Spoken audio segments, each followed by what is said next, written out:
You made your luck check. It's The No Class Podcast with your hosts, Eddie. And Matt. And special guest, Garry H. Not Gary O. We've got Garry H. Greetings. So now we're really trying to get fancy. So hopefully our Ooh la sound la. quality will be good. So good. Well, let's see. All right, you got anything we need to talk about? Well, Off the cuff here? off the top of my head, we're coming up on the very first Long Con Spring. Yeah, it's weird. It Yeah. doesn't seem like it shouldn't be the very first because one got canceled. Yeah, but it's the true believers know the story there. And it's the son of the Red River, Absolutely. RPG Con. Yeah.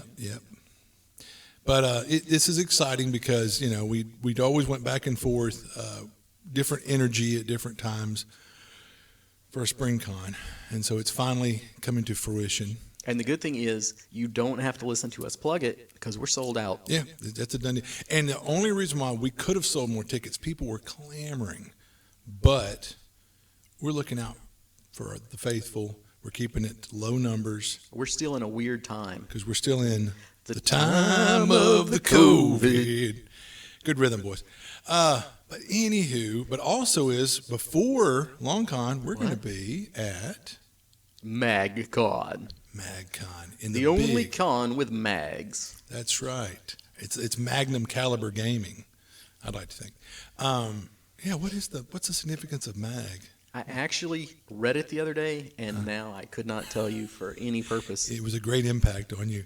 But no, we're excited about checking out MagCon, and we're going to be running games there. We've got, I think, one player or something signed up. Yeah, one apiece per game session or something like that. The one thing that we don't have anybody signed up for is we're doing Barbarians of the Ruined Earth. Mm-hmm. So I don't think it's got the word of mouth yet that people are like, I need to get that. Mm-hmm. But if we get some players, I think that if you play that game, you will enjoy that game. If you want a wild and crazy ride. Mm-hmm.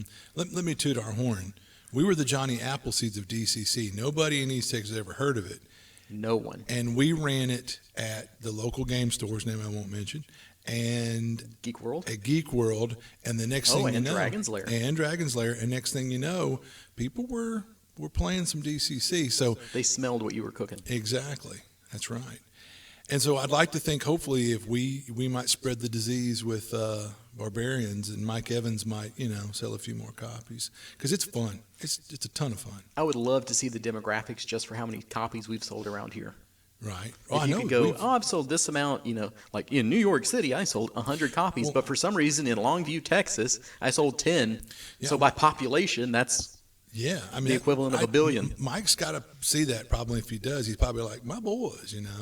But anyway, this is practically becoming the Mike Evans, podcast. Love Fest, yeah. Because of course, as usual, I love Hubris. If you ever buy one piece of gaming paraphernalia, Hubris. How about if we say we like his gaming stuff, but we hate him as a person? That way it's not too suck-uppy. There you go. Yeah, fuck, you might not be. Anyway. He'll appreciate that, though. He would, because he's totally punk and he's cool. But anyway, yeah. So, but no. So we're excited about MagCon, excited about our first spring con.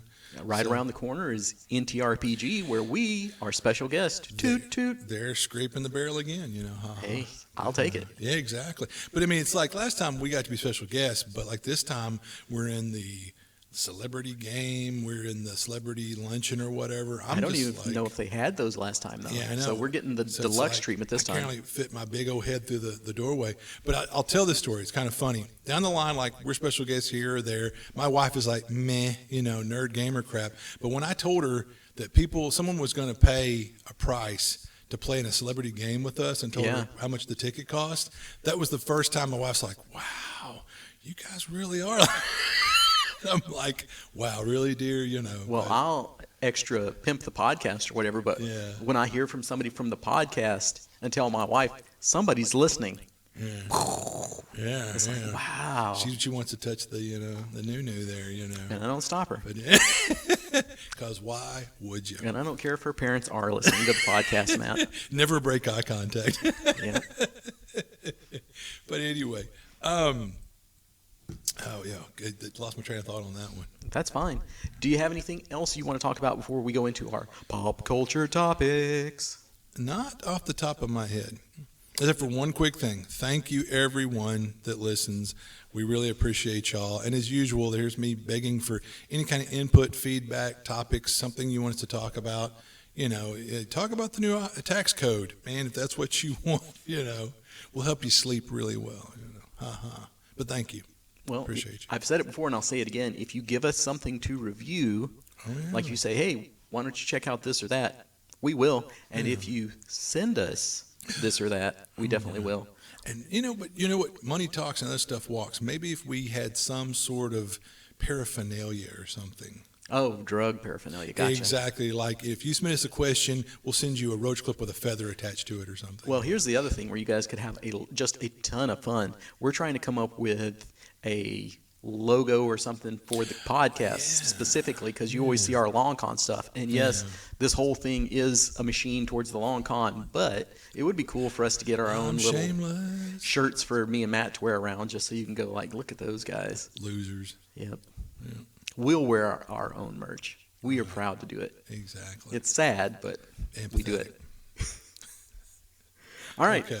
Books. You got some books or comic books? Sadly, I have been so busy. I have not had any opportunity to read. Well, good. Then I can give you the shame. Have you read any of Gideon Falls? No, okay. I stand corrected. Thank you, Matt Brown, for recommending Gideon Falls.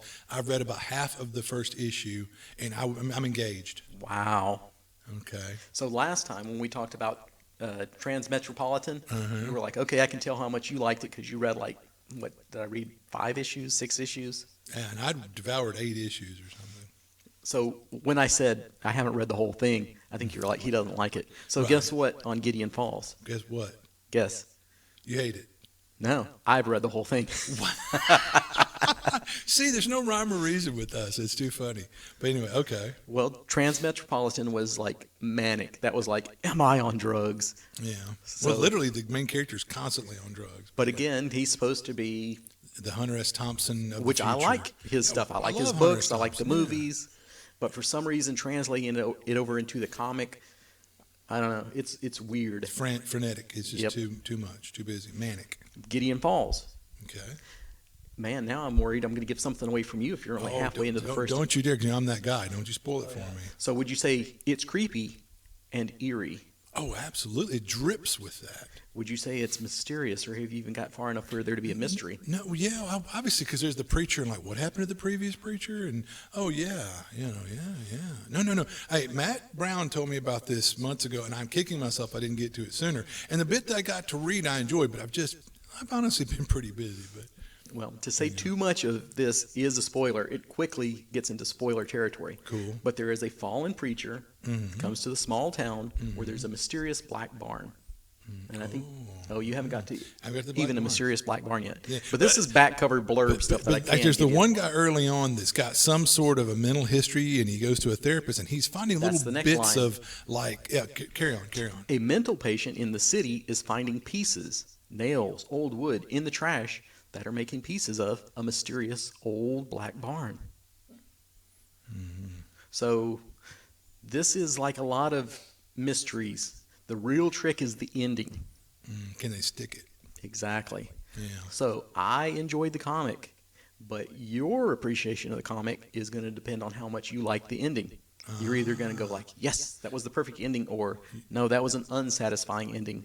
Like when everybody was watching Lost. Did you ever get into Lost? No, Me neither. and I'm glad I didn't, because in the Me end, too. everybody was so, after how many years of faithfully following this, waiting in little false leads and clues just to get like, you know.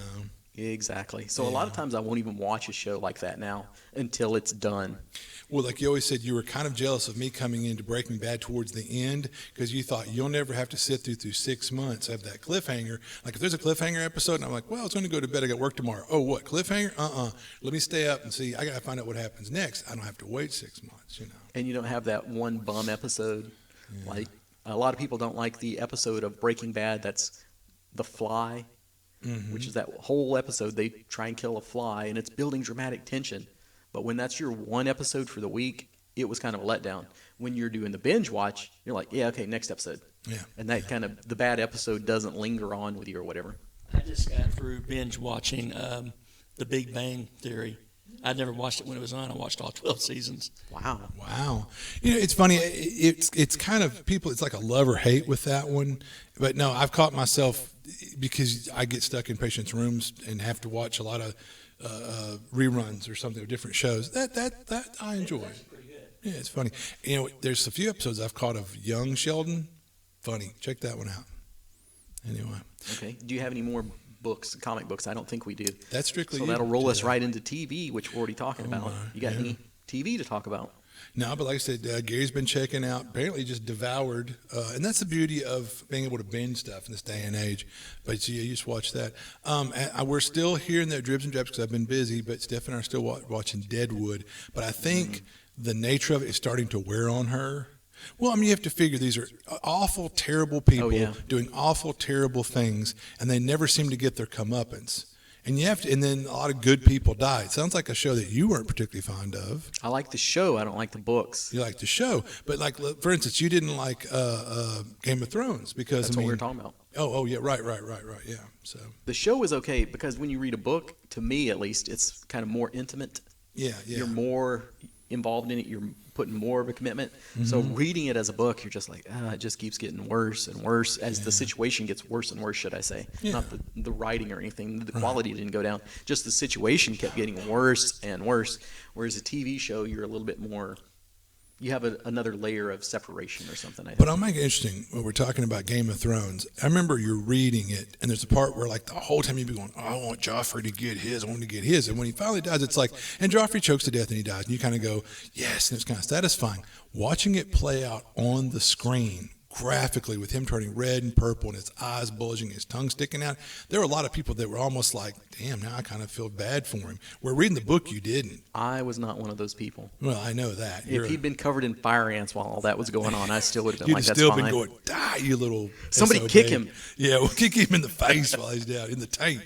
But anyway, but yeah, so. Which that kid was a fantastic actor. That No, played he him. was, and I feel bad. He took, I think, all the money he made and gave it to charity, and then quit acting because he became so like people on the street would spit on him or something. Yeah. Whereas I wouldn't be that guy. I can separate the actor from the character. Yeah, because it turns out, I think in real life, when this kid is just an incredibly wonderful human being, he's just an actor who's good at his trade. But unfortunately, like to people that say, "What's her name?" Suzanne Lucci. There are people on the street that like boo at her, and that's how she won how many daytime television awards for playing Erica Kane or whatever, the famous soap bad girl, whatever. Well, I remember Suzanne Lucci or something. the old episodes of Little House on the Prairie with the one blonde girl.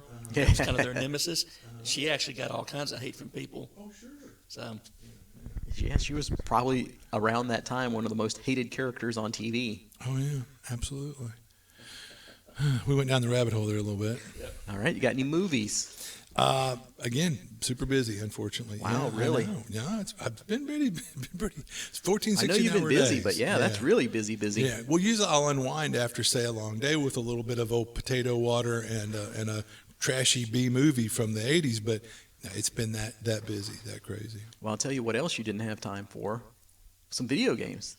Oh, and I did play some video games. All right, we'll get there. We'll get there. First, Demon Souls.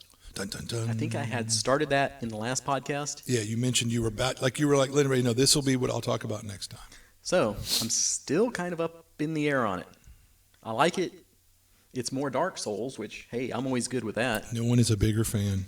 But that lack of bonfires and checkpoints and having to make the walk of shame back, that's the one biggest thing, my biggest complaint that I have. I had one zone that I was able to summon somebody in to help me, and I actually summoned two people in. They walked me. They handheld me through it. Like, oh, I know you're supposed to go around this corner and that corner instead of having to do all the which way do I go, which way do I go. They knew exactly where to go. Like, oh, by the way, there's an enemy hidden over here. So, yeah, they held my hand. We went through the whole level together. It took us like 30, 40 minutes. Wow. And then we got to the end boss, and they still died. Yeah. So that was on them. It was a waste of time because you don't really get anything unless you defeat that end boss. it gets easier to get back to the boss after you've opened some stuff up, but it's just so annoying to not have that one or two checkpoints in there like you would have in Dark Souls. Yeah, that's kind of an old school thing to like, you have to play through a whole level. But that's one of the things I don't miss from the old days. And as you may know from some of the Dark Souls, you get the really, really confusing areas. Do you remember in Dark Souls 3 there was that one prison area? Oh yeah. So There's the drop holes and backways and elevators and So guess where they got that idea from? From Demon Souls. So that one's almost a complete lift, where you're like, oh, it's got the same kind of build, it's got the same type of enemy. So it's like, oh, I've already done this once, and I really didn't, like, of all the zones to skip, I could have skipped that one, and it's like, here it is again. I have no idea where I'm going. There's so many locked doors where it's like, did you find the key? Well, then you just walk this way for 10 minutes for no reason. You're going to have to go back to the other side and do this. Oh, and guess what? You have respawns behind you or something, right? No, luckily not. If you've killed it, it's still dead. But if you die, all your progress is lost, and yes, Just everything respawns. Just like Dark Souls, yeah. Uh, I put that right up there with water levels. everyone loves them. There is a hide-and-go-seek boss in this one, where you have to sneak past him. There is a, it's not the title, well, kind of, sort of, but there is a, what is it, the intro, when they're showing you the big, this is what's going to go on in the game, and here's one of the big enemies. So there's this really cool demon that kind of looks dragonish. I think it's the Elder Dragon or something like that. And you're like, this is going to be the most epic fight ever. No. You have to sneak past him and get to the, not the catapult, but the, trebuchet or whatever. You're shooting the arrows at him, giant arrows. Like a scorpion. Scorpion, that's it. Yeah. So you hit him one time with that, and then there's another one on the other side. So you have to sneak over to the first one without getting hit, because if he hits you, you will die. In one hit. And you have to sneak. That's the whole thing. Sneaking in this game where there has been no stealth. It's not a stealth game. And I know you love sneaking. In certain games. Some like, games. Think about Fallout 76. Yeah, Fallout, you're a sneaky bastard. But Stealth it's sniper. But I remember you talking about The Last of Us. You're like, ugh, I hate it. You sneak all the time. Yeah. But it depends on the game. If it's like, this is the whole purpose of the game is to sneak, typically I won't be into it. Yeah. Where it's just about not being seen, because I'll get seen. I'm that guy.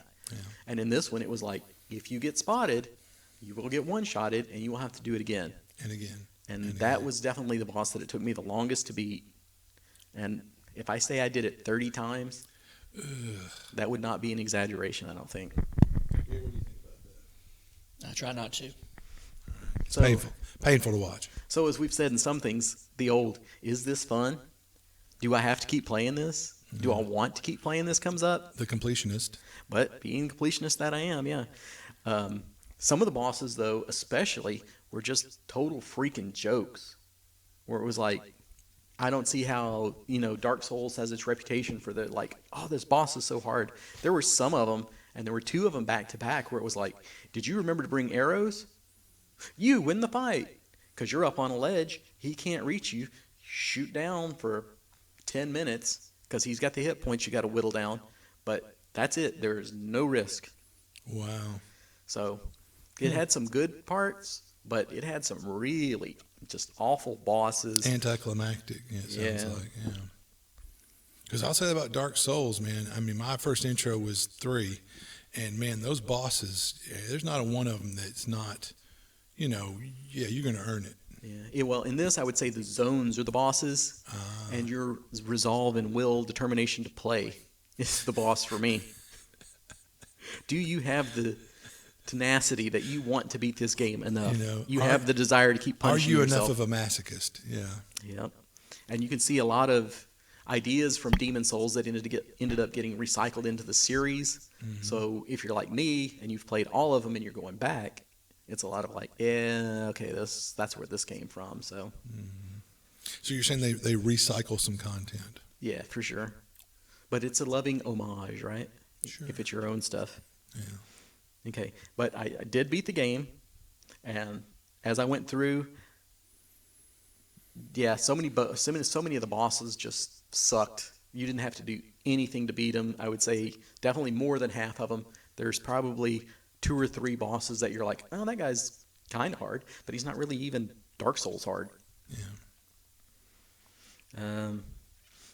I would say if you've never played any Dark Souls, that this would be a good one to start with, Really? just for the bosses. If you didn't have that horrible walk-up to deal with, these would be the one, if you could just go straight to bosses, this would be the way to learn like Dark Souls. So I'm kind of still digesting on it right now, what I think. It's mixed for me. I had talked about in Mortal Shell that it might compare more favorably to Demon Souls than does Dark Souls. So yes, I will say that. It compares with Demon Souls that it is a lot slower in pace. The armor is a lot more valuable because there's so many enemies in this where you're just like, I've got 100% physical reduction shield. You can swing at me all day, and I've got the stamina. It doesn't matter. Come at me. Actually, slightly amusing story. There was one enemy that he must have had a cursed weapon or something along those lines, because every time he used it, he took damage. I stood there with my shield up, and he killed himself on my shield. Wow. Yeah. It's good times, good times. Yeah. Very weird game, as much as I love the Dark Souls series. But so, Mortal Shell. Dun, dun, dun. Did you get a little time for that? Did you make a little time for the podcast and play that game? Last night, perfectly sober, after I got back from hospitality, I queued it up and played for about an hour and a half. And what did you think? Well, what do I think about Mortal Shell? What I'll tell you is, per my notes that I tried to take, the graphics aren't bad. It's got some of that Dark Souls feel, but not the spark, the magic, if you will. Starting over when you die is old school, but not fun. We just talked about that. And then I got to fight your buddy Grisha. That's like that first, I guess the first boss. You'll have to... The guy with the big dark blades for hands, kind of fuzzy. Oh, that's not even a boss. That's a sub-boss. That's He's in that hilarious. little cave. Right? Yeah. Yeah. Which you have to fight the guys that'll jump on you and munch on your neck first. Which actually, I didn't have a hard time with those guys at all. But Grisha, you know me. After about my 12th time fighting him, I was like, I'm gonna take a break before I lose my temper or something. But he pounded me for a while. Even, Oh, yeah, I mean, no, he's- you haven't been freshly playing Dark Souls, but you beat Dark Souls 3. Oh yeah. And You know- still, this guy was a challenge, right? No, and I'm doing my tumbling and stuff, but even with tumbling and doing the double tumble around him, still he would get this thing where he'll do this elbow bump, even though you're behind him, he'll swing his elbow back, and even the elbow bump will knock 7/8 of your hit points off. You're like, what? Come on. You But know? that is kind of like I said, that one's not meant for rolling. You got to get out of that rolling mindset because Dark Souls 3 is all about rolling away. Yeah. With that, if you get that hardening technique down, then you can shield through some of it. And the problem with that is, I'm that guy. If a game has got blocking or something like that, I'm never going to block. Yeah. Yeah, you've told me that before. Yeah. So Demon Souls is maybe not for you. Yeah. But Demon Souls, by the way, But now I'm talking about Mortal Shell. I know. Yeah. But magic is way overpowered in Demon Souls too. So you may want to try that and do a mage build. I wish I had done that, but I went melee. I didn't min-max my stuff, so I was really way under-leveled when I finished. So, I mean, I could have made it even easier. Because I remember the first time I played Dark Souls, when you bought me a copy of Dark Souls 2, I think, for PC on Steam for Christmas, I was like, I'll make a wizard. Yeah, that didn't last long. But Demon Souls is the one where you could do that. Well, that's good to know. But Mortal Shell, did you have anything you wanted to say on that? Did you get any? Did you find the one shell? Oh, yeah. Did you find any more shells? No, I mean, I played for about an hour and a half, but I found the one warrior shell, and I like the concept. It's interesting that when you get knocked out of the shell, you can scramble back, and you jump back into it, you're at full health. But then if you get knocked out again, you have to start over. So I'll give him that. That wasn't too bad. So he did play it for the podcast, so we could discuss it a little bit. But if you seriously want to play it at some time, I would see right now, and I'll get to what I'm actually playing right now. When I'm done with that, I could see me playing this. well, the thing with that is I had fun with it. I had fun. you can basically run to the other shells and get them because it's Dark Souls-esque where it's like you died, but you really didn't lose anything. So you can get to those shells, and then you may go, oh, this guy makes it so much better because I like his play style. Like he's got a lot more stamina. That's what I need.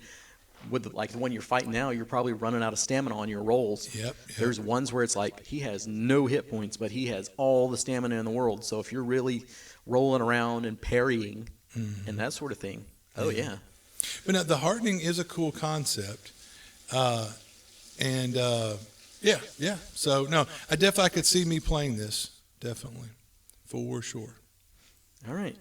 The game you are playing is? Yes, even though, like I said, I've been super busy. In the evenings when I get home trying to unwind, I'm back on the wagon or off the wagon. I'm playing Fallout 76 again. The much maligned Fallout 76.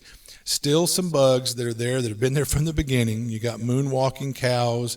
You got some animals clipping into the world, but overall, it's a lot of fun. Which we had a lot of fun with 76, so I got nothing against it. Absolutely. I'll tell you. You need to let me know sometime because I'm kind of getting in the mood of wanting to play it again. So. Well, that's phenomenal. And in fact, I'll tell myself I've even paying for the Fallout First right now. So yeah. So so to talk about some of the things I love about the game, the shadow to light transition. You ever pay attention, like when you go to walk into some ruined structure and it's broad daylight outside? At first, you kind of go blind for a second, just like in real life when you walk from it's really bright outside into a dark house. Like for like about a second there, you're like whoa, and then your eyes transition. Or when you walk from the ruins out into bright sunlight, there's that second where you're. Anyway, the fact that they put that into the game and the graphics, it's stuff like that blows my mind. And like the other day, I'm on top of the reconditioned munitions factory, and I'm shooting down with my handmade at the Super Mutants. Yeah. And I mean, the shells are hitting the tin roof and rolling down as I'm like, and I'm just like, there's something visceral about that. It's just a lot of fun. And that's where the feedback from the controller comes into, where you get that vibration. Some quests are fun. Mad Dog Malone, I know that's one of my favorites. Yeah. He's over here chuckling. The crazy computer AIs like the Grafton Mayor, the warden at the penitentiary, they're fun. Bethesda is good at telling stories with just graphics. And I'll tell you this, so there's the part over near Grafton, that part of the game world is called, I can't remember now, but it's all bleached out and blasted, and the water looks all murky and yellow and unhealthy, and it's really bright.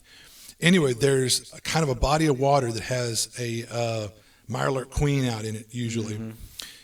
Anyway, there's a structure. Well, I mean, if you ever jump up on top of there, like if you get the mutation marsupial, well, then you'll find, look, there's a cache of stuff, and you'll probably loot that and leave. But if you go further around the edge, look, you see where someone had a picnic on top of this place. Now, was this before the war, after the war? There's a picnic basket, a picnic blanket, a bottle of wine that's tipped over, some plates where some food was. Then there's another kind of a level to the roof over here. Probably no reason to go up there, but if you go up there, well, then you find there's a metal pipe with a corpse handcuffed to it. And then just outside of arm's reach is a handsaw, and nearby is a chair with a book sitting beside, like someone just sat there reading a book, watching somebody. I mean, this tableau that paints this mental picture. There's a story without any. I mean, they're really good. Anyway, there's a lot of that stuff in the world. That's where my first camp was up in that area. Oh, wow. Yeah, interesting. Yeah, my one first real big camp was at the golf course. And God, I got tired of being attacked by mutants and getting nuked. So I was like, or by what do you call the scorch beast or whatever. But anyway, yeah, Fallout is the stuff. I love post-apoc, we all know. But I'll say this about Fallout 3, talking about Fallout. Some of the best moments of my life, the birth of my children, marrying my current wife, meeting me, and the first flawless headshot with a 50 caliber sniper rifle in Fallout 3. Chills. But anyway, so yeah, enough about my love for Fallout. Well, no. Speaking of your love for Fallout, are you familiar with The Outer Worlds? That was made by the people that originally made Fallout. Which is like Black Obsidian. Isles. Obsidian, which was Black Isles. And how which things. They also did the old D&D games that we loved back in the day. Oh, absolutely, yeah. I can't conjure their names right now, but they're the original people that made Fallout before Bethesda got their hands on it, which, you know. So I was in the process of building my character as you guys showed up today. Oh, wow. So I really can't say anything about it, but I have high hopes. Yeah. Those guys are great because they came back even after they let Bethesda have the rights. They did Fallout Vegas, and there are people like my nephew that'll tell you as much as people rave about 3, he's a big fan of Fallout Vegas, New Vegas. Yeah, so you know. All right. Yeah. That it for video games? I don't. Any input? All right. Well, before we get to our topic, to drag it out just a little bit longer, is I've been doing a first edition D&D group, and this is where the really braggadocious part of it comes in. And I am jelly. Not only are we getting to play first edition for the people out there that would love to play first edition and find a group of that, it's in the middle of the day while everybody's working, so we can do that and still have all the free time with our loved ones. And it's the all-vaccinated group now, which is pretty cool. Yeah. But we've been playing the Sinister Secret of Saltmarsh, which you were going to say 5 times fast. What's that? You were going to say it 5 times fast? No, thank you. Which is also... Okay, let me try this. 5 times fast? Which is also known as the... What's Ghosts of Saltmarsh now? Yeah, They kind of re-put it out, the whole thing. I expect that covers U1, U2, and U3, all that underwater series. It covers you too? Yeah, you get the new U2 album for free on this podcast. Bono is the main villain.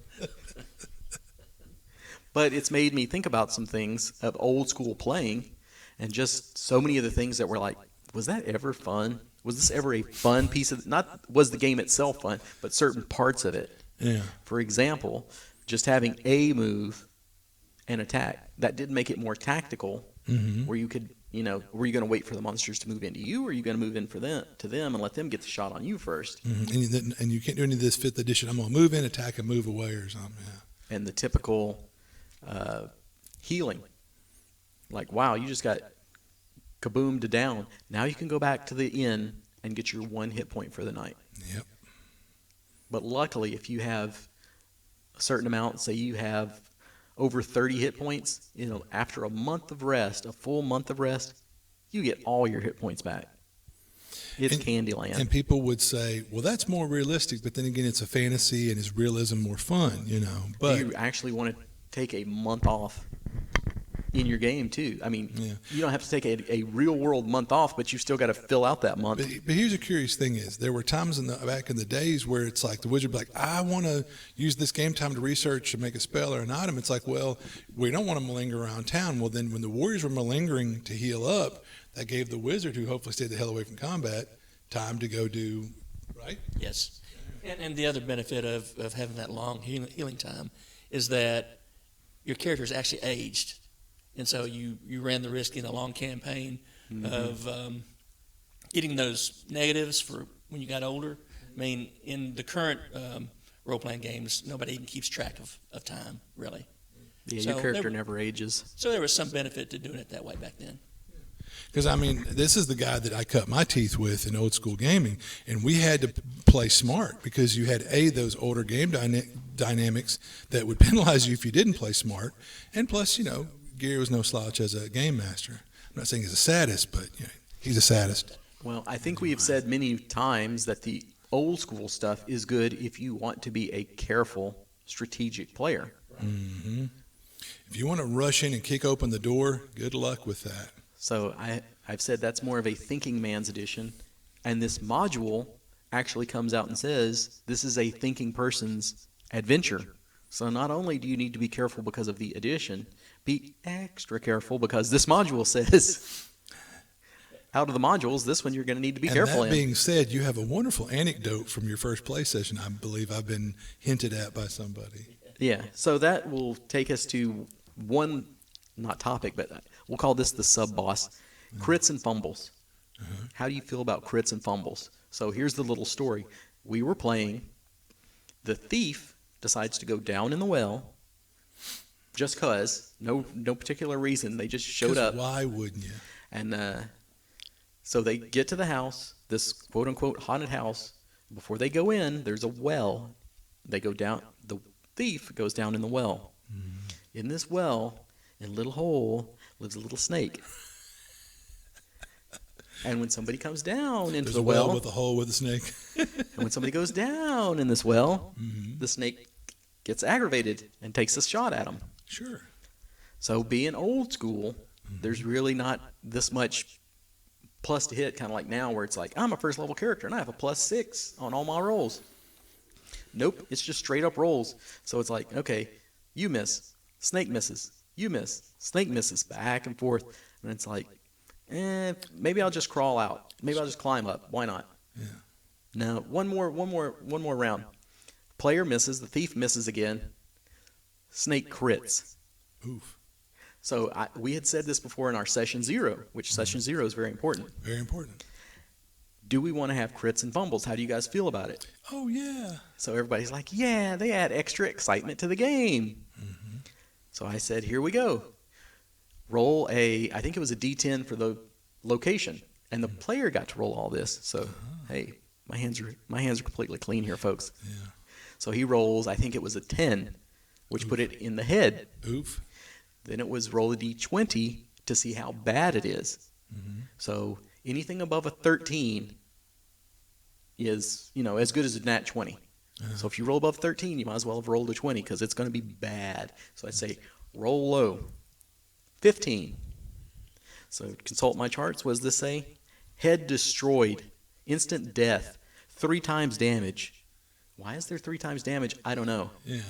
But this is a first level character with first edition hit points. So 3 times anything is pretty much going to kill them. Right. So that was Bit his face off. yeah, that was an outright death. No, I said because I think he had kind of like fumbled into it. So his head was down, and I said, it bit you right in the skull. It's got its fangs embedded in your skull now. And it just shot the poison into your brain. Yeah.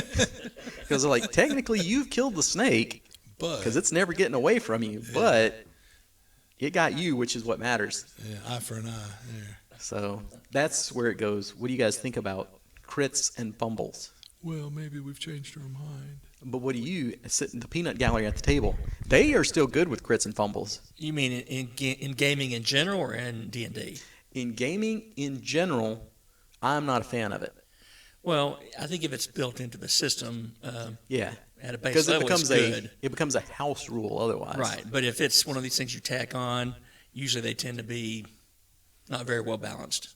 So For me anymore, it goes the litmus test: is it quick? Is it simple? It sounds like you're having to refer to subcharts and charts. Right there, I'm like, meh. Just keep it mean and lean. Like let's maximize your damage die. It's about like or DCC. yes, Where it's like, okay, what's your armor? What's your fumble die? Okay, roll this and roll that. Yeah. Which, again, let me be whine about, you got to refer these tables. It doesn't take that long once you're conversing. So it wasn't bad in that way. It's not like this is making extra work for me. What makes it bad for me is the wild spike in damage. Yeah. Where I'm going to hit you, I'm going to crit you more times than you're going to crit me. Yeah. And it's going to be a hilarious story when that one little snake in the hole in the well smacks you. But if you had crit that snake, we wouldn't even talked about it at the end of the day. We'd have never spoke of this again. Yeah. Which you've made for a great story that you'll tell for years probably. But the same thing with fumble is when my goblin is charging in the dungeon and he trips over his sword and decapitates himself. Yeah, okay, that's funny for then or maybe that session. But when it's your fighter that threw his sword across the room and killed the wizard and then fell into the pit of despair, that's what you're going to have to hear about for the rest of your life.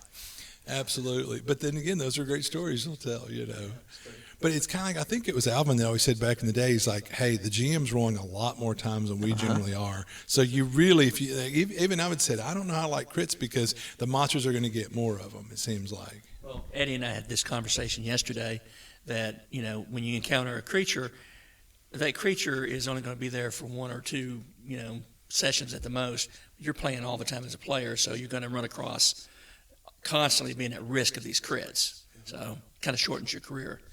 And that's why sometimes GMs, and then I kind of, because I'm that guy going, oh, Candyland. But there's something to it where maybe we won't allow the monsters crits, just players where they get the flair and all the fun or whatever. Well, players are the elite, and so they get the bonuses, I guess. Some people think that's a good idea. They're the hero of the story, so to speak. So. Well, the thing is, with a fumble, if there's a fumble system, I'm gonna be the guy that fumbles a lot more than your monsters are gonna fumble it in my favor. So that's one reason I'm like, nah, we don't have to use fumbles.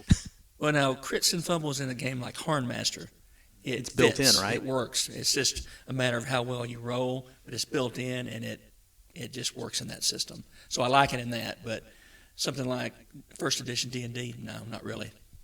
Well, and for D&D for years, most people are just like, all right, you rolled a crit. It's either going to be like roll an extra die or just maximize the die or whatever. And I'm fine with that. And it's really better to maximize because if you add an extra die, you see those wild damage spikes. Which is for 5th edition. I'm fine with the crits, and what we do is you get one max and one rolled instead of just straight up double damage. Which is brilliant.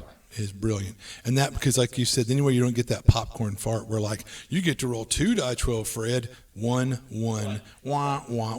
That's anticlimactic. But when you've got, like, I'm going to use the crit cards, or I'm going to use this special crit table, or where then it's like now we're adding in all the wacky results where it's like your head pops off. Oof. Well, that was like they're literally in the old Iron Crown Enterprises. What was that game system? But Rollmaster. I got the benefit of playing that a few times, and I had fun. It was a brilliant game master. But I can remember it's like, rocks fall, you take 27 million damage, and you die. I mean, there was all this big, long spiel of what happens to you, and then at the end of it, you die. I'm like, you could have just cut all the other shit out and just – but that's just, I guess, fluff to let me know how I die, but just say I die. But then they go, but you can spend a Joss point or where it was, or I can't remember, a fate point, and you can negate all that. Well, wait, then what was the point of what? Anyway.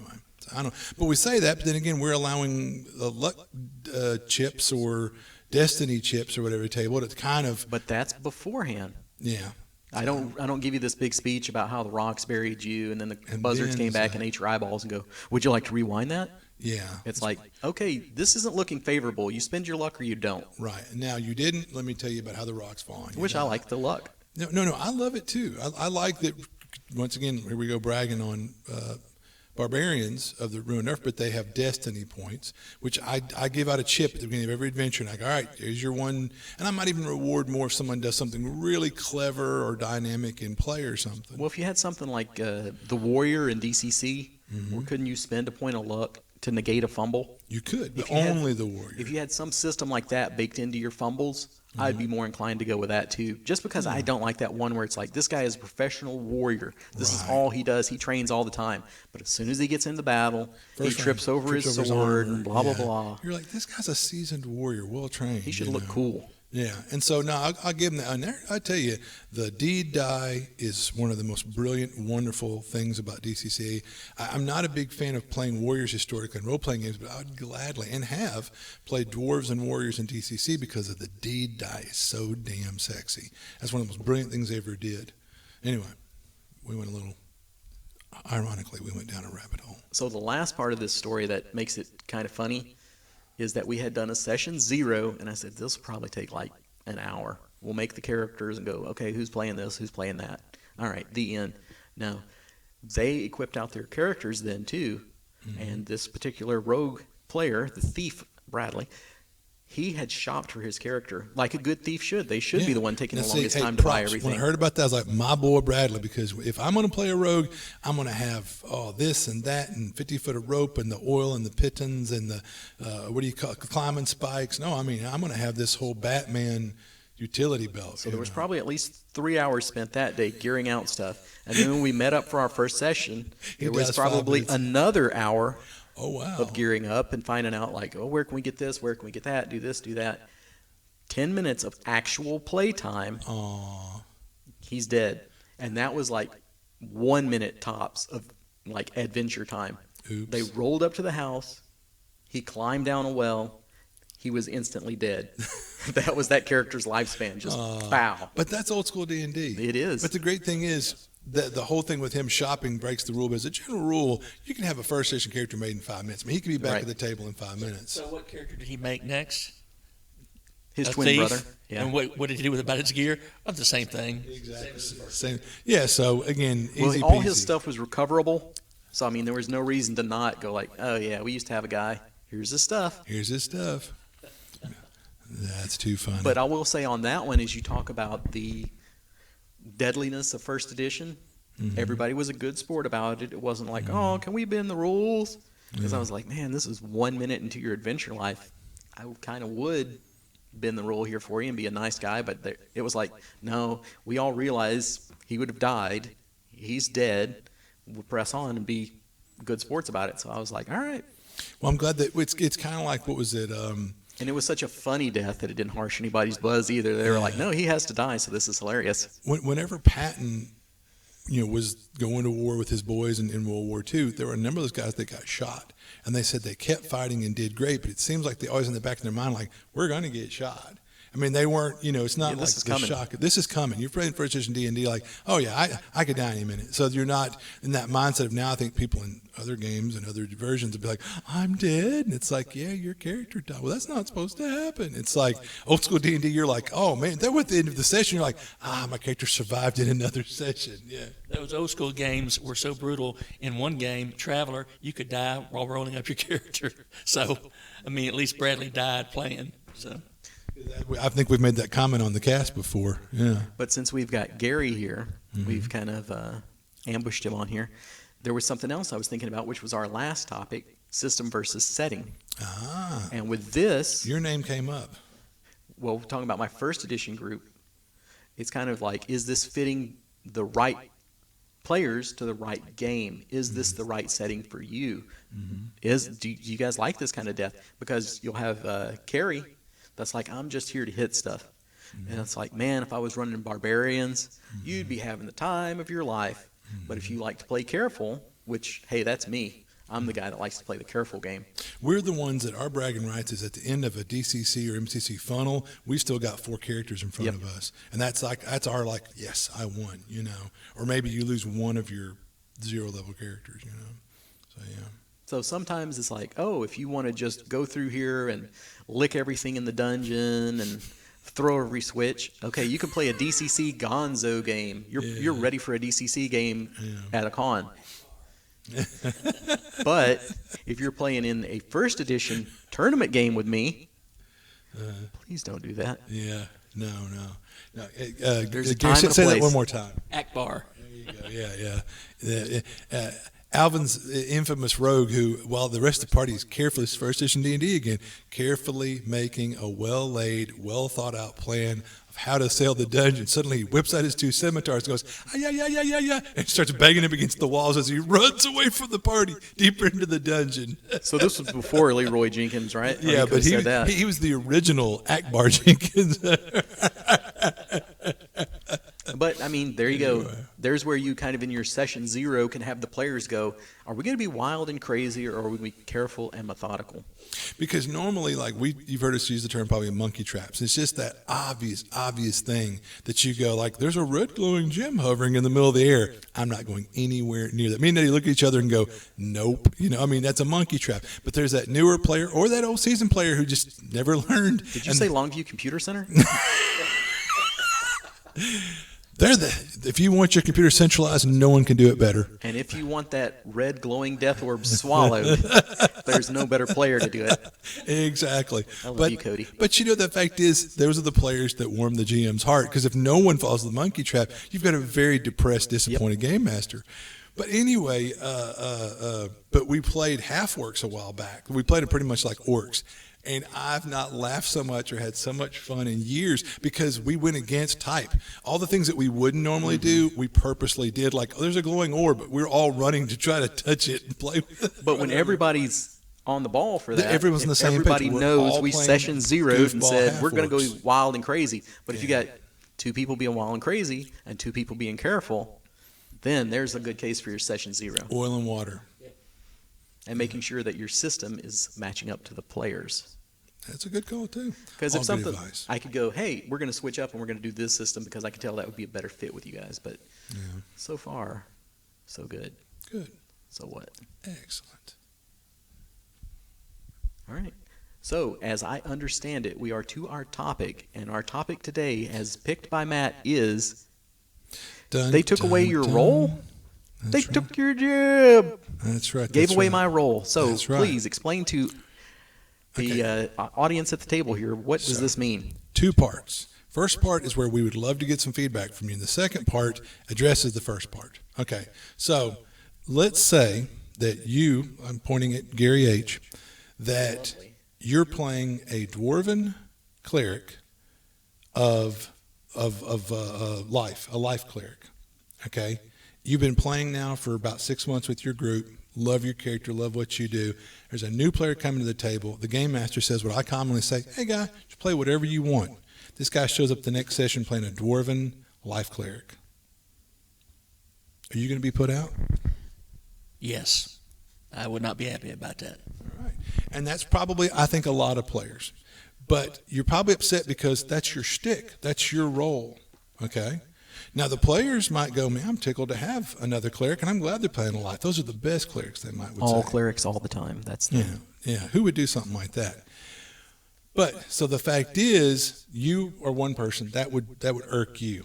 Me, I don't know, and I'm not trying to be contrary because I'm not that guy. It's the other guy over here. But the fact is, I don't know that it would bother me. So let me get your opinion, Mr. Eddie. It would depend. It's very situational. Exactly. I'll say that. So here's the thing: is we want to hear from you. Would you be put out if someone shows up to the table playing, and not even D&D, if it's Star Warriors or whatever, and the guy shows up and he's a laser sniper just like you or whatever, that's the same green alien guy or whatever. My point is, would you be irked, or would you be like, I don't really care? We want to hear your feedback. So go ahead. Okay, so in part one thing to consider, though, is, like, if you're the wizard, now whenever you come across a spell book, it's like, is that one yours, or is that one mine, or are we going to split this? Because some of it will be doubling up the treasure. And so that's one place you can see definitely that would be some definite friction for sharing the same class. Or you find one wand of fireballs that only wizards can wield. I didn't have to compete before, but now I have to do with this. Yeah. Or there's been a lot of times where there's that 1+1 armor or that 1+1 sword that 90% of the table can use. And you're like, ew. Oh, well, that's like when it's in the current edition of D&D, it's like, oh, you're a cleric, I'm a warrior, he's a warrior, some other kind of weird strain of warrior. Oh, it's +1 plate mail. Who's going to get it? Well, as the cleric, that sure helped me stay on my feet to heal. Well, I'm the warrior. I'm out in front. Well, I'm the backup tank warrior and blippity blue. So, I mean, yeah, even that causes some friction. Yeah. I remember one where there was a +1 sword. The ranger could use it, the paladin could use it, and the cleric could use it. It was like, who gets it? Yeah.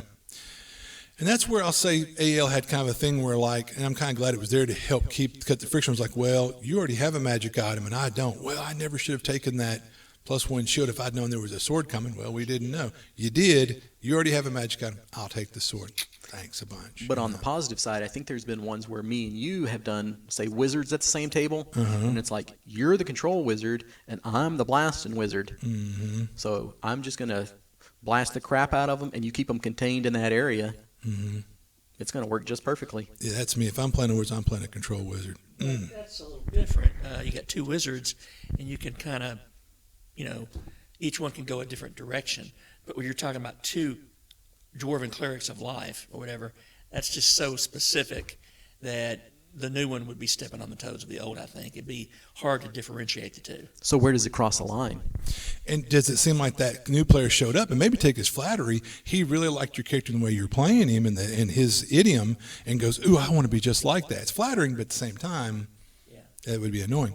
All right, so what can we do to maybe make your character more unique? So the second kid shows up with a dwarven cleric of life, but what if your character has got such a rich individual flavor, you still stand out? What could we do to sort of make that happen? Or were we ready to step into that? What indeed could we do? All right, so first of all, I would say really dive deeper. So if all you can tell me is, well, my character's a dwarven cleric of life, that's it? That's all you got to tell me? Okay, character construction. So I would say, first of all, for some people who don't know anybody, do a search for the mother of all character questionnaires. That's a common one. It's easy to find a quick Google search, or the 1,000 character questionnaire. Now, you might go 1,000. It seems daunting, but it's not that bad. And when you're done, you'll know everything about this character. And they can die in the first 10 minutes. And I'm going to laugh. That's right. Character construction is made up of choices, and these choices should be made with imagination in order to create a unique and worthwhile character. Focusing on the word unique. Cliches produce boring characters. Sprinkle on a few, hear my words, few unusual choices. Why few? More is not always better. Too many, and your character is so oddball, they're difficult to play or obnoxious to play with. And this segues into a recent podcast. I think we touched kind of on that. Write up a description. Now, this is what I'd say first. Keep it as general as possible to avoid pigeonholing yourself into a specific class and avoid game jargon. The description should be in first person, I, me, so that your player character becomes more personalized. I would say include general appearance, not just height and weight. Eye color, shape, hair color, style, kempt, unkempt, race, skin tone, build, with slender, husky, stocky, etc. Lactose intolerant. Exactly. Armor and weapons, equipment. Now, see, once again, a lot of times who does this, but describe them. Break the mold. You're a fighter with a long sword? Yawn. Fight with a staff, a spear. Wear lighter armors. Take feats, etc. that benefit from that. Or work with your GM to go, hey, I could be wearing plate, but I'm going to wear light armor. Give me some Benny for that. If a sword, describe runes etched into the blade, a ribbon tied to it, and what's the backstory of that ribbon? Is it a favor from some fair maiden or, whatever? Your mom gave it to you before you went off to the adventuring life. Use ribbons, medallions, or favors on your armor or weapons to show that others, ladies, nobles, lords, political religious figures, hold you in high regard. How does your character appear to others? Poor, but tries to dress sharp? Do they pull it off, or is that ascot on wrong? Rich, but they dress down? Ashamed of wealth? On the lam? Runaway? Why? Other things that kind of give your character detail. Do they walk with a limp? Do they have a stutter? Do they have a lisp? Do they fidget? Are they shy? Do they have an eye patch? A wooden leg? Do they become enraged when they see minotaurs? Exactly. And that's the kind of interesting, that's a great bit of flavor. Family history, culture. They can inform us on how to play your character or choose a culture and go against the cliche. He's a barbarian who tries to act cultured, but when they lose their temper, drink too much, get under stress, their rough culture comes out. Every dwarf has a Scottish accent. Mm-hmm. You know what I'm talking about. Try Yiddish, Ukrainian, or none at all. Maybe a Yoda. I was great was Gary's character Yuri. Gary pulled off a great Russian accent, which the famous line I don't even remember now. Yuri calls bullshit. We remember. Yeah, the table broke up over that one because Gary had a great Russian accent. Yuri. Anyway, avoid completely choices that shut down play. Do not be that person. Know your play group and their characters. I'm playing a super goody-goody paladin, but the rest of the party are super grindball scumbags. This refers back to a recent podcast. We talked about this, but as part of this making your character unique or interesting, remember, if you're going to play some character who's a real sleazeball, but the rest of the party are goody-goodies or vice versa. I'm a lone wolf. Yeah, don't be that guy. We know those guys. Yeah, motivation. You're a fighter, but why do you fight? I wanted to be a wizard, but Dad said that's pansy stuff, so here I am. I'm a closet psychopath, and I love the gore. I'm an adrenaline junkie. My grandfather was a fighter. My dad was a fighter. My brothers were fighters. Family tradition, etc., etc. Why are you Class X? This may tie into your goals. Secrets. We all have them. So does your PC. These can add depth. Secret spouses, secret family, secret identity, secret siblings, troublesome, unpopular, works for a shady patron, phobias, scarring, mental trauma. Share with the game master, and they can weave in subplots that let you react to your secret stuff. That adds some depth. What are the PC's long-term goals? In order of the stick, the comic, the female rogue, Haley, seems like your usual sticky-fingered, greedy rogue, skimming off the top. But secretly, Haley was saving to buy her dad out of jail. That was like our long-term goal. And then you're like, oh, wow. She was still doing the typical rogue shtick, but here's the reason why. So sit down with your paper and pencil and jot stuff down, just a quick little jot them down. So, okay, thief with a wooden leg who came from a noble family but fled the life, wants to amass his own fortune, make his own name, secretly does errands for the leader of a major religious group, long-term goal of winning the hand and the heart of his childhood sweetheart. Okay, so we got that quick outline. Now, this all sounds pretty good, but what makes it great? Take each of these and ask why. Why? Boom. Boom. The details that come out of this will really flesh out your character and give you guidance on how to play them and react to things in gameplay. Yeah. So your topic was actually how to build a better PC. Well, I'm saying that makes him more unique, right? But what I would say a good topic for a podcast would be how to make a great PC. Well, yeah, absolutely. How to build a better character. Well, sure. I mean, that segues into that. It does indeed.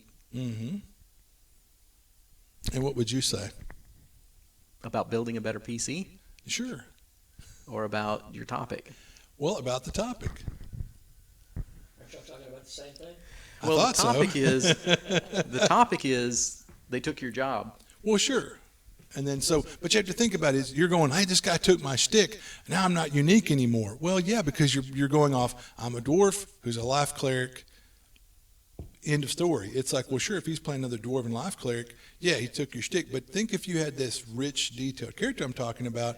Well, you make yourself stand out. You think you're standing out. Sure, that other kid's playing, a person's playing a dwarven life cleric, but he's not, doesn't have a peg leg and an eye patch and, was kicked out of the dwarven lands because he broke dwarven convention and blah, blah, blah. So how to build a better backstory? Sure, okay. But again, it's about how do you differentiate yourself and make your character unique. Mm-hmm. And don't be so tied up in just, I'm a dwarven life cleric, and that's the end of my character. I don't know that I've always done that, but in some characters, some of the most fun characters I've played, I did that very thing. I mean, I wasn't thinking of it in those terms, but I just would try to take a unique angle with the character. The monk I played, his main focus was on his ability to see and observe and perceive everything. And, you played in the same group with that monk, so you saw how effective that was. When I played a war mage in 3.5, I wasn't the typical orb-throwing war mage. I took a different approach, and it was very effective. I had a fighter that was a spear fighter. You mentioned that a little while ago. And then some of the backstories. I just would do that as a matter of course to make it more interesting for me to play. But I guess that's a way to make yourself stand out if you're playing with someone else with another fighter in the group, but they're a typical sword and board. So I don't know. It is a good idea, I think. Well, thank you. And I'll say, some of the most memorable characters I've had, and so I remember years of playing with you, were ones that had, like, I know Scarborough is Damien or whatever, and his dad was the evil priest or whatever, and you were like, whoa, and you broke away from them. Your guy was a little rough around the edge just because how he was raised and who he was raised by, but it informed you on how to play your character, right? Yes. So if I, as a GM, pose a situation, well, how should my character react to this? Looking into their backstory, well, I think a person with this background would react to that. Right. The Minotaur I mentioned a little while ago with the monk, the reason he hated the Minotaurs so much, he was a crewman on board a ship, and a pirate ship ran by a Minotaur, attacked and killed the majority of the crew, including almost him, left him for dead. So from then on, he would see a Minotaur, he would lose his normal cool and discipline and go on a rampage and attack. So, go berserk. Yeah. Yeah. Come on, Eddie. Come on, get in there. So how to make your character different? Or more unique. Yeah. That's probably Yeah. the actual topic. Yeah, man, absolutely. that's the actual topic. Well, okay. There you go. There's your topic. I'm so sorry. I misled you to begin with. But anyway. No, I actually think that could be its own standalone episode too. Oh, absolutely, absolutely. But I mean, if you just simply said someone's playing your same shtick, and you either going to go, I don't like it or I do. End of story. I mean, so then it's like, well, then, but it's kind of like, I think in a recent podcast, we're like, here's the problem. Well, yeah, it was like, here's the problem. How do we fix it? Session 0. And then we went into talking about session 0. That crossed my mind when you were bringing this up. Session 0 is a good way to avoid this. Yeah. First of all, you can prevent, two people from playing the same thing. And then if they do decide to play the same thing, well, how are you going to be different from each other? So we keep circling back to session 0, and it's kind of probably a thing that's been going on for years in some people's table. They just know what to call it. Mm-hmm. But it's like, definitely, I'm a big proponent of it now. And like you said, it avoids a lot of these problems. But that's the same thing I was trying to get at, was for the person that would be mad that, like, this new player's playing my same race or class or my same class. Well, then I want to point them and go, well, you need to do things to make yourself more unique or differentiate yourself, that you're not just defined by your race or your class. But even if nobody is taking your job, Hey, why not make a unique character? Why don't you do things a little bit different? You don't have to be the min-maxed optimized build. You can be a half-orc wizard. Yeah. You're going to be unusual. Yeah. And sometimes when you have that low stat, play to that low stat. Even though it's like, well, I had one recently where I made a sorcerer, but this was barbarian, so it was the intel that mattered. He had very low intel. So why? What happened in your backstory? Why do you have this lower intel? And you can always quest for it to raise it up. The half-orc group that we had, the funny part about that was the intelligent orc in the group had a 10. So, I mean, that was the smart orc in the group. And talking about one of the things I always like about DCC is if you're going to play DC, roll your stats. And if you're going to roll your stats, that's one of the things I loved was, and I brought this up before I think on here, but in the party, our wizard was stronger than our fighter, and the fighter was more intelligent than the wizard.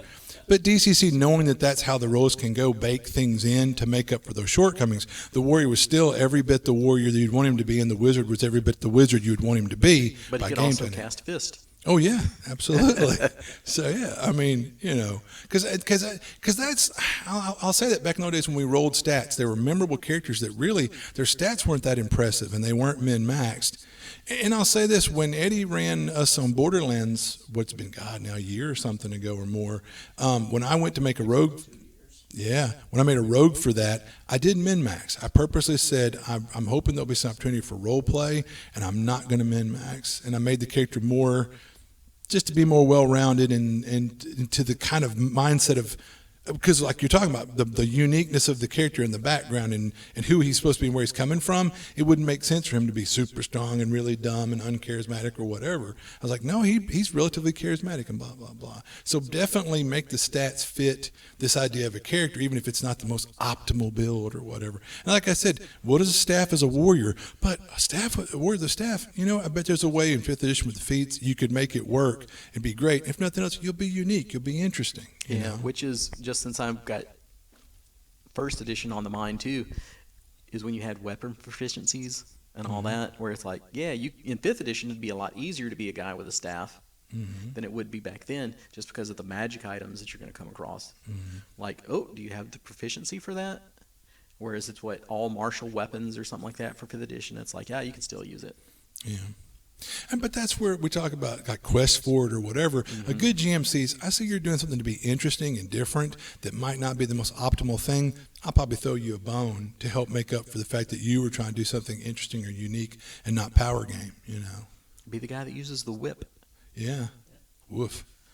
But anyway. Doesn't sound very fun. Yeah. But it depends if you're into that sort of thing. There are dungeon masters. But anyway, but that's like some of my most memorable role-playing characters were the ones where I really got into their mind. Like, yeah, in that way. Because I can remember the famous game where Alvin was running and he threw an elder, something full-grown, whatever, blue dragon at us. And Garry looks over at me in character, you know, as Scarborough. And he's like, well, are we going to fight it, Merrick? And I'm thinking, Matt Gillett's going, this is dumb. And I went, Merrick's crazy. Merrick goes, why not? You know, you know, I'm your Huckleberry. And they charged in and narrowly pulled out a victory. But anyway, but yeah, so it informs you on how to play your character when given hopefully a good game master or game mistress gives you that interesting situation, like, do you stay to help the peasants or do you run to fight the orcs that are trying to burn the church or whatever? What would my character do, not what would I do? And sometimes you might alienate the party mates, as long as it's not something like we talked about, don't play that character where it's all the time, every time. But in that moment, they might be like, dude, you know, you're going to do X and you're going to my character would do Y. You know? Yeah, and we've talked about, you know, sometimes try and play a character that you don't really identify with that is different than something you would do, and don't be the same character every time. Oh God, please don't be that person. You know, stretch. You know, I remember we played a post-APOC game where Garry played a guy that was a pyromaniac, and I won't go into other details, but I was like, damn, Garry. You know, I mean, but it's a role-playing game, and I'm mature enough to realize it's not him, it's the character. But he did some pretty sleazy grindball stuff in that game where I'm like, damn, son, you know. But, you know, anyway, but that was him stretching and trying to role-play, you know, something different and interesting. So anyway. All right. Do you have anything else on that topic? I think I've pretty much beat that horse. All right. Just before we go away, I wanted to say one more thing that I was thinking about with the first edition group. Sure. For their first adventure, kind of sort of like a session 0, I had a merchant that was selling dungeon gear. And he gave them little tips. Like, hey, keep in mind, in old D&D, crap's going to drip on you all the time. So keep your shield up or keep something above you. When you see that cloak across the room, anything you see in the dungeon back in the day, that's a mimic or a cloaker or a lurker above or a trapper. Whatever else. Yeah, a rug of smothering. Because that one was actually kind of funny because it was like, if you go into the room and you see a cloak, that cloak is going to be beautiful until it smothers you. And then when you see the ceiling, it's going to be beautiful until it smothers you. And then when you see the rug, and it's going to be beautiful until it smothers you. Everything in the dungeon is trying to kill you. Please be careful. Pretty much. But, it's funny, and it kills me. Keep talking about making fun, though, maybe somewhat of Bradley's shopping list, but that was the back in the day was you didn't have all these bells and whistles abilities as a class. And all that stuff, there was no 10-foot poles. I was just so the fixing to merchant say, was like, did you get a 10-foot pole? He said, did you ever not buy a 10-foot pole and 50 feet of rope and some pittons and stuff in old school? If you were smart, you bought those things. I mean, every player had that stuff. It was standard issue. Here's the other thing that he reminded them of. Bludgeoning weapons. Right. Like it was like, what are you gonna do when you hit a skeleton? Yeah. You're gonna be out of luck. Because nowadays it's not as penalty some whatever, but back in the day it's like, oh, you're attacking with an edge whip on a skeleton, tee-hee, or certain monsters. Oh, you hit an edged sword on that one slime, you cut it in two. Now you're fighting two of them with the same amount of hit points or something like. Ugh, yeah. So instead of saying it by GM fiat or just like, I'm gonna laugh at you when you'd make these mistakes, I had somebody there that had a little bit more. So you could have a retired adventurer, or you could have this salesman like I did, where he got some money off of them because of all this good advice. I'm like, make sure you take one of these, make sure you take one of those. So there's a way that you can impart wisdom to your characters like that too. Very nice. Yeah. But yeah, I guess I would say, but like I said, in talking about the retired, adventurer, I was talking about earlier, the thing about making your character unique goals, like long-term goals. What's your character's goal? And it's kind of like, why do you adventure as a fighter or something? And that'd be like, do you intend to one day, I want to have my own barony or have my own fighter school or something to teach other fighters, or I'm hoping one day have enough money to buy my own inn and tavern, settle down, and just get fat and happy. And well, with first edition, that's one of the things that I am looking forward to in that, because I guess it's more codified or more encouraged in first edition than say fifth, and just the sheer amount of loot that they're about to get. Yeah. Where it was like, oh, remember to take all the rugs out of this place, and if they don't smother you, they're worth 5,000 gold pieces. Oh, yeah. Or take that painting off the wall, take all their silverware. I mean, completely loot this thing, and there's just gold and gold and gold. Yeah, high risk, high reward. Right. We take for granted that, like, books are nothing now, but back in a time like that, a printed, bound, well-made book, that was worth money, big money. Yeah, so I see players nowadays are like, well, I was like, there's a whole bookshelf full of beautiful illuminated books. Yeah, okay, whatever. I'm like, they don't know. Well, the rogue at one point found an amethyst, and he immediately swallowed it. And then a couple of rooms later, they found some old books laying around, and they actually did go through them and found some of worth. And one of them was the magical properties of gemstones. And so the mage picks it up and is reading through it, and they're like, I want to look up amethyst. And I was like, of all the gems to swallow, this one has been reported to be the most painful and causes severe abdominal distress. Good luck passing this one. So there are ways that you can work stuff like that into, and books are treasures. No, absolutely, for real life. Yeah.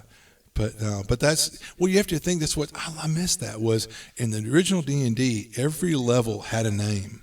You were a sorcerer and a so-and-so, and then a necromancer, and finally at 10th level, you were actually called a wizard. And then also, so that was like the title, like you got to be, whatever, a lord at 10th level fighter or whatever. And the idea was in the game, it was said that like at 8th level, you'll begin to acquire retainers. Like at 9th level, you require like a sergeant. And then like at 10th level, a captain will show up or something, The difference between a henchman and a hireling. Yep. And I missed that. That was the beauty of, like, nowadays players are like, this dungeon sounds dangerous. Oh, let's go. But back then it'd be like, oh shit, with their safety in numbers, let's go hire 3 or 4 guys. Hopefully when that monster attacks one of us at random, he'll hit one of them instead of us. Hirelings were just kind of thinning out, trying to spread yourself around and more targets of opportunity. Who's watching their oxen cart. Yeah. And then they've got old Joe the sailor who told them about the haunted house and made up a story for drinks.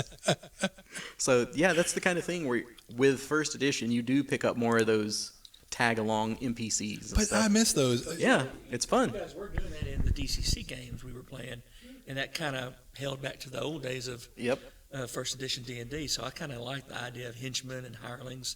Makes it more interesting, I think. Well, you remember the henchmen y'all had. It was just dumb luck. Y'all approached the Singing Stone, and everybody choked out a crappy wisdom save and was going to sit there mesmerized by this stone till the end of time. And y'all were like, oh, crap. And this was like 20 minutes into our first session of DCC. Mm-hmm. But then suddenly someone, wait, we hired that guy back in town. I went, all right, guys, somebody make a roll for him. And everybody's looking intently as the dice is rolled. And the henchman makes the wisdom save and saves the party. He comes and slaps everybody in the face like, snap out of it or whatever. Because there's a bunch of skeletons at the base of the Singing Stone where other people have heard its siren call and just knelt down beside it and sat there until they starved to death or whatever. So it's just, if it wasn't for that henchman, and he stayed with y'all for, it's about 3rd level, and I think he died. And when he died due to a stray attack, everybody at the table was like, not old so-and-so. And then That's where we quit. Yeah, everybody's like, you know what, if he's dead, I don't even want to play anymore. Exactly. No, I mean, so beloved henchman, that's awesome. You don't get that nowadays. If you keep talking about that, I'm going to want to play DCC again. No, what you want to play is first edition again. Yeah. So just come on out when you have a free Tuesday. Unemployed. I can't when make you have the a game. free Tuesday. We need to get you on disability for something, Gary. Yeah. Anyway. Oh, man. Now, I won't lie. I'm totally jelly. It's kind of the sad irony. I've been telling Eddie, I'm like, come on, man, we got to do that Osric thing. I really want to do that Osric thing. Let's get that Osric thing going. And then, hey, we got it going, but it's time when I can't play. Yeah, and that was something we were going to do for the show so that we could kind of give you a review of it. And really, I'm enjoying the sinister secret of Saltmarsh as a GM. But it's like now I don't really have a player opinion to give. Because that would have been you, and we'd have gone back and forth running stuff. Oh yeah, I could trash his GMing, They're having fun. Yeah. I'm having fun. It was a really good adventure, and just to make this a little bit longer, there was some particular system that I really used to like. That one of their adventures was, I guess, I wouldn't say accused, because it was pretty much proven that it was a lift of another adventure. And as I was running this one, I had run one of those. I'm keeping it all very mysterious and nebulous right now because we'll get sued because everyone's listening to this podcast just waiting. The trend-setting, groundbreaking podcast that we are. But I don't want to besmirch someone that we've already besmirched some. But anyway, there was a particular trap in this one of a room. It's the same room. It's the same type of creature, and it's basically the same kind of bait. They're like, we've played this adventure before. I was like, you have not played this adventure before, trust me. But they're like, but we remember that. And I was like, you do indeed remember that. And since this is such a well-known, popular module, it's not one that's really under the radar. Because, I mean, they just redid it for 5th edition. I was like, this does kind of seem like there might be some loving homage from this one as well. What is it? Imitation is the sincerest form of flattery. Yep, but I guess that's kind of if you're Creedence Clearwater Revival, and it's like, why does he sound so much like the old band? Well, that's the way he sounds. When it's somebody else's, Yeah. So I love, there's some of these little convos after the podcast. Yeah, there's going to be one of those like If you'd like to hear the rest of it, folks, give us some feedback. But anyway. And should we do a full podcast on the actual topic, which was how to make a better character? Because seriously, Matt is fantastic at that. That casting call, doing is it 1,000 or is it 100 questions? There's one that do you remember Adrastus, my ward mage in 4th edition? I built him using the 1,000 question. I think I've done it before too. Yeah. And it's really good, but that's not one you do for every character. No, And you probably don't do it no. for your first edition character No, until they're no. 5th level or something. No, right. But still, I would definitely go with the mother of all questionnaires. That one's probably like 150 questions. It'll really help you trigger those questions. And like I said, when you know all those tidbits about your character, it really helps you get in the mindset of your character. You know what I mean? So if this is something we can mine further, Yeah. let us know, because I do think that's a good topic. And Central casting. central casting, yeah. Central casting. Yeah, Gary's one that got me turned on central casting. I own the modern and the fantasy and the superhero version. If you can get your hands on them, and I believe that Janelle is redoing those for our modern age, all PC'd up. And But, that's the one that turned me on to that, so I didn't even know. Yeah, It all flows back to Garry, this Yeah. whole thing. exactly. That all the the dark path leads back to this. Exactly. Yeah. All right. Well, sir, I think that's about time, because I can see by the clock on the wall we're all out of hit points.